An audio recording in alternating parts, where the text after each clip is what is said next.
pretty heavy. Ladies and gentlemen, my friends, my fellow Americans.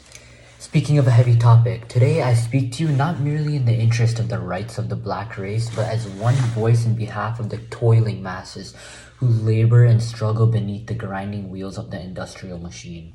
The present status of the American wage earner imperatively calls for action. How many more generations shall men and women go to a factory to see the gates slammed and bolted and gloom within, and 12 and 14 hours of labor for a pittance that means starvation? How long are we going to allow a system to persist which gives no safeguard to labor against degradation and no security against starvation? We must face the grim reality that the American workforce is in crisis.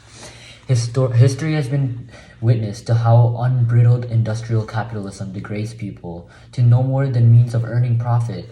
Take the terrible Triangle Shirtwaist Factory, a fire of 1911, where 146 men and women locked behind doors so they could not even take a single moment's rest are lost to terror and flame.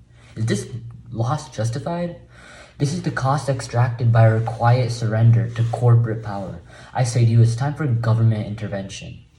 It's time for legislation, time for protections that make sure our workers not only survive, but live with the security and respect they deserve. Let me take the opportunity to share with you what thinkers believe and I think is the best way forward. There is a need for the elevation of the American workers through education. For us to achieve real equality, it has to be through educational programs. As my dear colleague Raylan Rabaka insists, that the racial uplift is necessary to affect wider social justice. Government-sponsored educational opportunities can equipping the workers with skills other than those at the factory to get himself above the exploitative cycles. Furthermore, my friends, for workers to be able to demand their rights, they have to come together in one voice.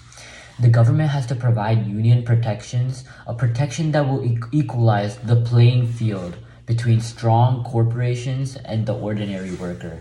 If not, with the government's help, the corporations get away with their influence, silencing workers who dare raise their voice for decent pay, safe working conditions, and reasonable hours. We can demand change.